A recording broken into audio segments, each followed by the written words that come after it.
What is up, and welcome to little post game. Is Iowa State is 6-0 for the first time since 1938. I just looked it up. Snow White and the Seven Dwarfs, the number one movie in America. It was the original one where it was like black and white, just really goofy looking, scary characters. Cheers, little Ames Lager. Gonna pop it open here. Lou Holtz was 1 year old the last time the Cyclones were 6-0. Dr. Lou. Dr. Lou, Dr. Lou, that's Dr. Lou. All right, that was fun, wasn't it? Iowa State with a dominant performance. Best win of the year, bar none. 28-16 over West Virginia. And we have a lot to talk about. We will do so here over the next 30 minutes or so. Appreciate all of you guys who are tuned in. Thousands of you already hanging out with us on Twitter, Facebook, YouTube. That's how you can access the show right after games. Of course, there will be many more of you on YouTube. Did I say YouTube? Many more of you coming later on the Cyclone Fanatic podcast network.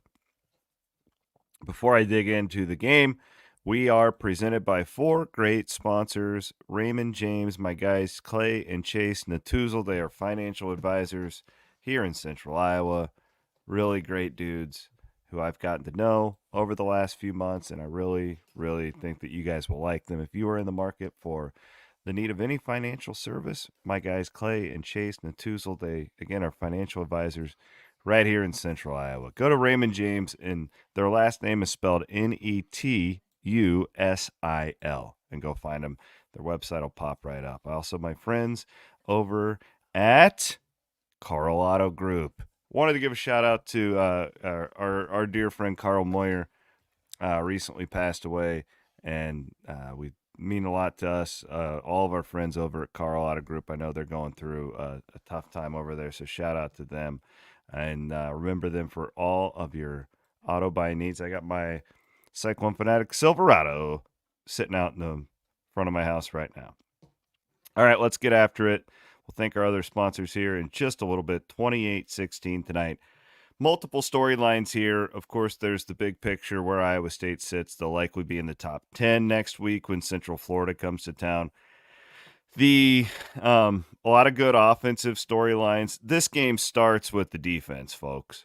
With Iowa State's injuries coming into this one, the rushing attack from West Virginia that includes their quarterback, who's a really good runner, and Iowa State dominant tonight. Now, the John Haycock special, where they lure us into all believing after the first or second drive that this is going to be a long night, going to have to win in the shootout. They fooled me 2 weeks in a row.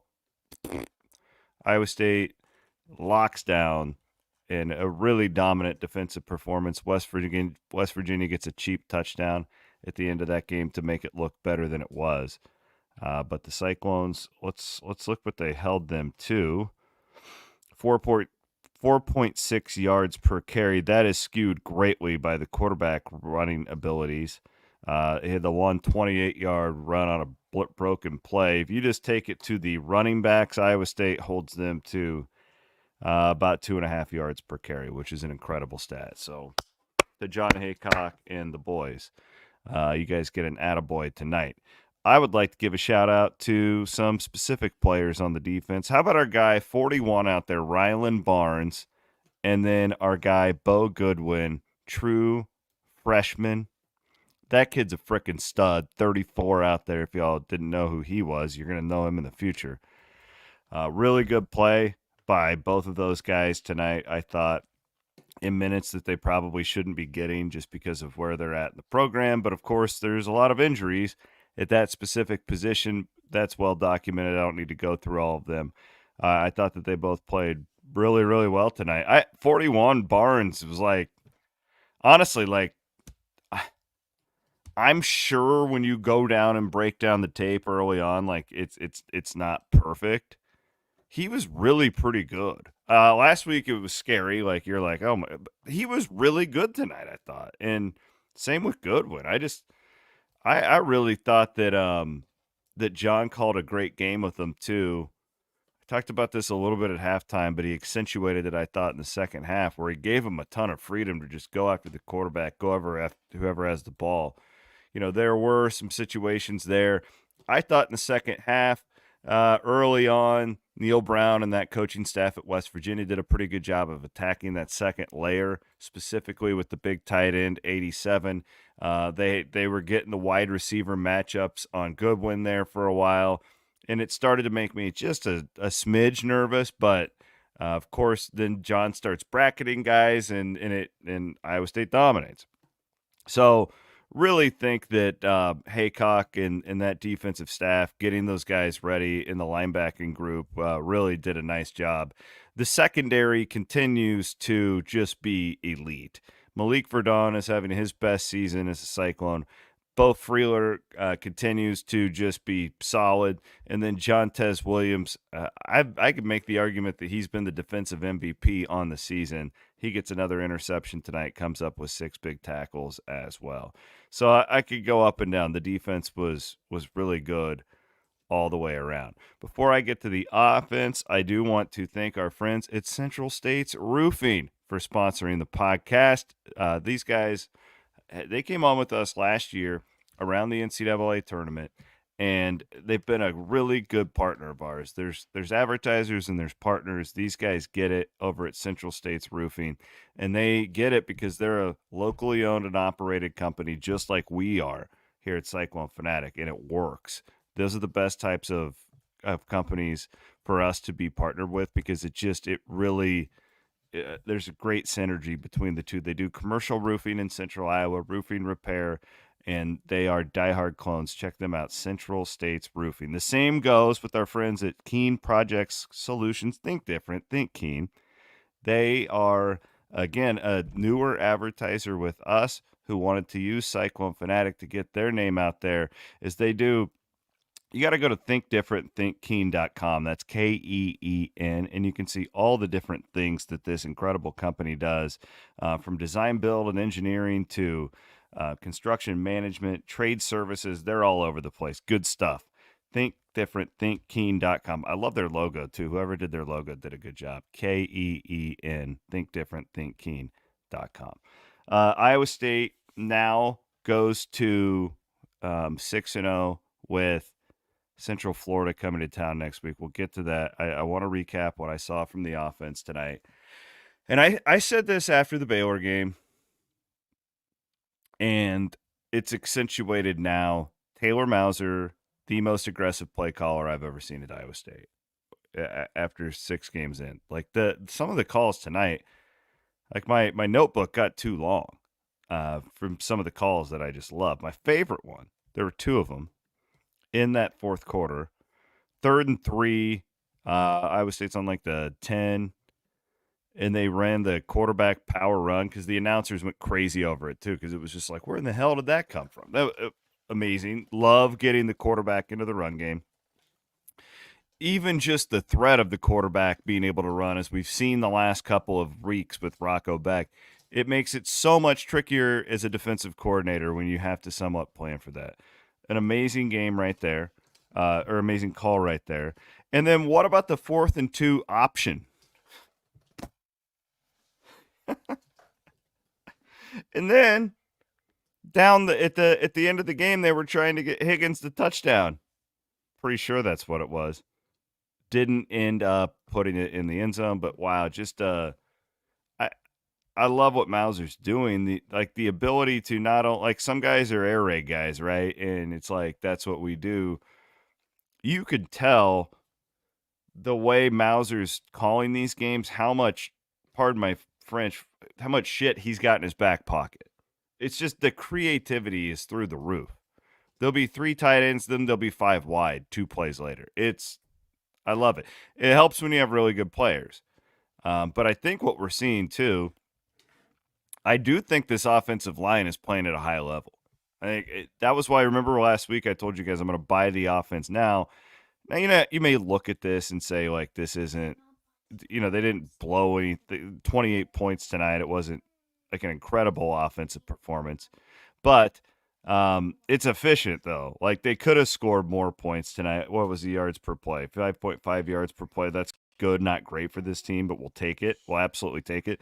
They got into anaconda mode down there at the end where they're trying to kill a lot of clock, doing all that type of good stuff. Sorry, you could probably hear my daughters in the background. They're right beside me. That's what's going on over there. The where girls, can you please get out of here? Thank you. I apologize for all that. I'm glad Iowa State won the game because then it makes it a little bit more um, makes it a little more bearable for you guys to have kids in the background. Anyways, the just the versatility again with the offense. And the thing is, it's like I still don't think it's like completely hitting on full cylinders either. The fact that Bramer only had one catch for 15 yards tonight, right? Like they can use him more. He clearly loves Higgins and Knoll. Why wouldn't you? But you saw another wrinkle tonight. Eli Green comes out, 2 catches for 46 yards, right? Like there were a lot of like positive little things. And I haven't even brought up Carson Hansen. 3 touchdowns today for Carson Hansen, one of those career type games for the sophomore running back. And the guy that we all spent last week talking about was Jalen Jackson. Didn't have a great game. 12 carries for 19 yards, and Sama only got 2 carries. I mean, it looked like Sama just flat out got benched there after the first couple of series. But there's versatility. My point is not to belittle Jackson or Sama. It's to point out that I think next week one of those two guys could have the big game, like we saw Jackson have a week ago, right? So I like the versatility here. You did see Barrett go down with an injury. Burr comes right in, and I thought played really good football at guard for Iowa State there. So listen, this was good stuff. Like again, not a gaudy performance by the offense, but this reminded me a little bit of the North Dakota game where I thought they could have scored more had they wanted to, really, at the end. And Iowa State was clearly, once they got up 2 scores, they were in a mode where we're going to just milk this thing and get the hell out with a win. And who could blame them? That's the whole point at that point in the game. So, really good stuff. I'm bullish on the offense because I think the offensive line keeps getting better. This is a consistent running game that you can there's nothing fluky about what they've done the last 2 weeks with the running game. And as long as that's going, Rocco Beck with the combination of Higgins and Knoll, it's the best passing attack in the Big 12. Maybe, Colorado's pretty good, right? They got some pretty good guys, but my point is I know what I'm going to get with that group. I don't feel like there will be peaks and valleys over the last 6 games. Iowa State's as consistent of a team as there is in the Big 12. I know there's other unbeatens, but as far as like, there's a reason why Vegas likes Iowa State as a clear favorite at this point because I think they are the most consistent team. I think that you know what their talent level is, and because of Campbell and Haycock, and I think we can throw Mauser into the mix. I think that there's that level of consistency that everybody really likes where you just don't feel like they're going to have a huge drop off game even if they play really poorly. What is the floor? And I just don't know that it's that low. I'm not saying they won't be beat. They absolutely could be beat. I'm saying I don't think their floor is that low. Anyways, there you go. There's my thoughts on the offense. Now we look ahead to next week.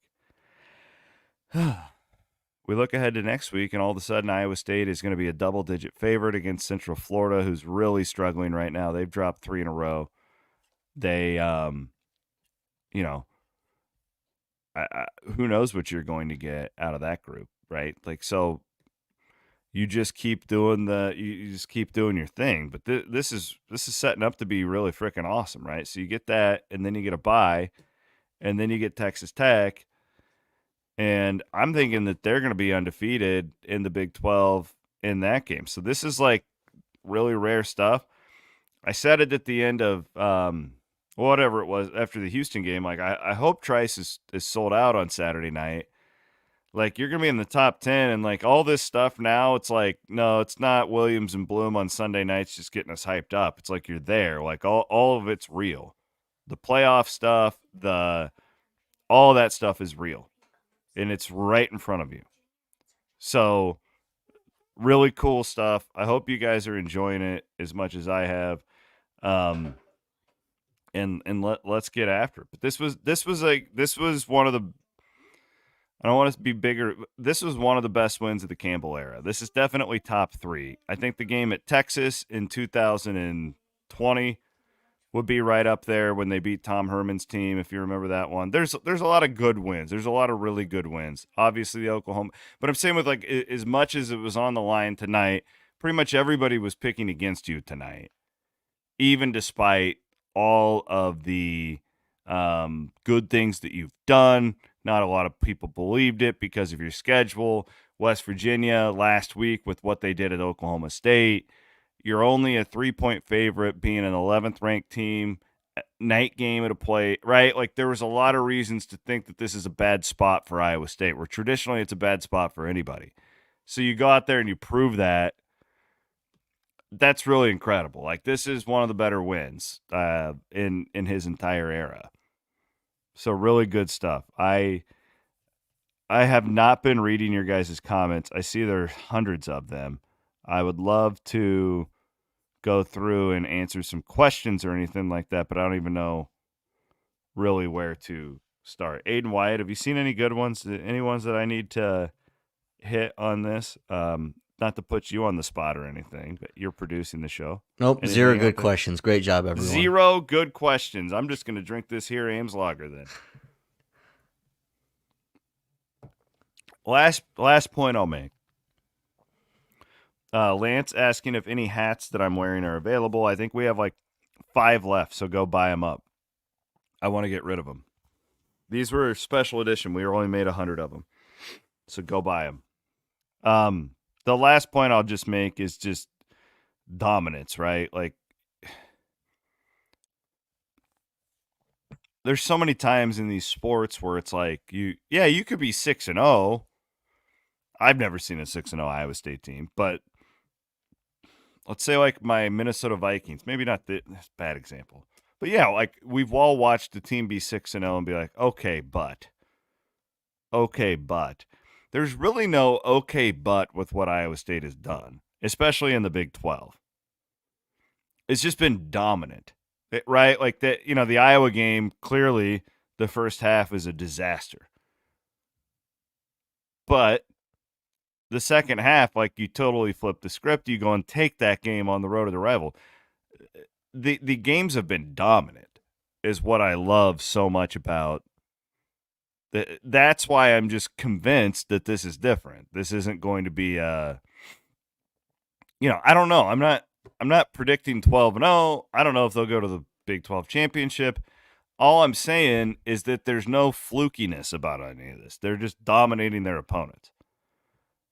So let's enjoy it. This is really freaking awesome. Really good stuff, and I can't wait to get to next week. Aiden says people are asking about Caleb Brazina. Well, he made the trip, and he was on the field a few times. So I would definitely say that that's a good sign. I was surprised. I thought he would play more tonight. I didn't expect him to be out like that. But nonetheless, I hope he's back. 41 though, like I want a Ryland Barnes T-shirt. Can I get a Ryland Barnes T-shirt anywhere? Martz, can we do something for the walk-ons? All the walk-ons and freshmen that are playing at the linebackers, like, holy crap! Like, what a deal! Got K-State on. K-State's about ready to punch one in. Looks like a good one against Colorado. Yeah. I'm excited to see what happens. So we'll see you guys next week. Bloom and I will record at some point tomorrow, break this whole thing down, and really, really appreciate all of you. We have over 5,000 of you watching right now. There will be 20,000, 30,000 people who will take this in, and we don't take it for granted. There's a million places you can go for entertainment and information, and you guys keep coming back here to our little locally owned company. So thank you so much. We appreciate all of our great sponsors. And we will be here. Also, real quick, my co-host for this show, Leah Nelson, she's out. She's been out doing an event at, there you go. There's a picture of her. She's been calling bingo over at Mississippi River Distilling in Davenport tonight. So Leah's been doing a good job out there kicking butt for us. And shout out to my buddy Ryan Burchett, who makes Cody Road the best whiskey in the world, baby. I'm going to get off of this and I'm going to go pour me a bottle or a glass as I work until about 3 o'clock in the morning. That's what night games are. I'll be going on Learfield Cyclone Reaction here in just a little bit. You can have more. Thanks to Aiden Wyatt for staying up and producing. We will be back with Williams and Bloom coming up on your Sunday here on the Cyclone Fanatic Podcast Network.